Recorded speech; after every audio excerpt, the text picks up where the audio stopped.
always room for improvement, like, the points that you mentioned. So in that regard, there's the Women's World Cup, which is starting very, very soon.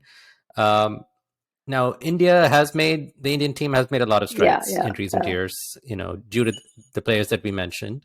But, just based on the last two series, the one-day series that they had in Australia and New Zealand, how do you rate India's chances? I know that Julan Goswami, she was among the wickets in New Zealand, but outside of that, there didn't seem to, at least from my perspective, as I wouldn't say I'm an expert observer, but from my perspective, it just seemed like they were losing the critical moments. They were in control for many parts, and then they would lose control.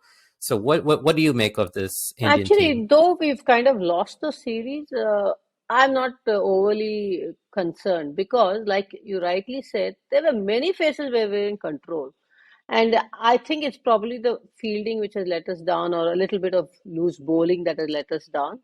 I probably see all this coming together by the time of the World Cup. Even now, if you see in the New Zealand, regularly we're putting 270, which kind of never happened before, and without a Smriti Mandana and things like that. Okay, which means the depth has increased, right? So that is the positive. If at all we have an area of concern, it could be the fielding first and then the bowling. Bowling also, we've been on and off. Some matches, Julian is not there and things like that. So if at all there's a concern, there could be bowling. But that bowling is looking a little bad because of the fielding. Right. If every match, some catches are going down.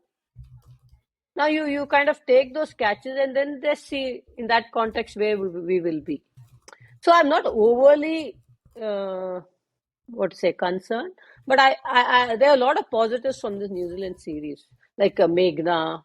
Can you imagine? We have somebody of the quality of Meghna and we cannot fit her in the World Cup squad. Means what is the depth? There's somebody like Jemima sitting behind. Sometimes she's going to come to the